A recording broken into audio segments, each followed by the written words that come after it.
কাকে ভাল লাগছে জানিও।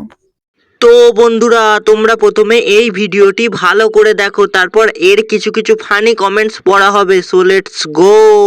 কার ড্রেসের সঙ্গে কার ড্রেস ম্যাচিং এতটা তো আমরা নিজেরাও লক্ষ্য করি না। মানে তোমরা প্রতিটা ট্রিপে এত ভালোভাবে লক্ষ্য করো কি করে আমি জানি না। ছেলেদের কথা না হয় বাদ দিলাম, আজকে আমরা মেয়েরা ডিসাইড করে দিলাম সবে লং ড্রেস পরবো। প্রত্যেকবারই ভাবি যে কোনো রিল শুট করার জন্য আমরা তিনজনে একই ড্রেস কিনবো। কাকে ভাল লাগছে জানিও। চলো ভাই, এটা ছাপড়িদের মেলা। সবগুলোই হুদুল।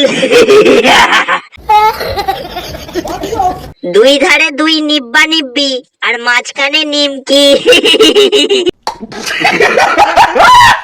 কালো ড্রেস গুলোকে মোষ লাগছে পুরো। সবগুলোকেই বাকবাস লাগছে। 6 ছাপড়ি ইন 1 ফ্লেম।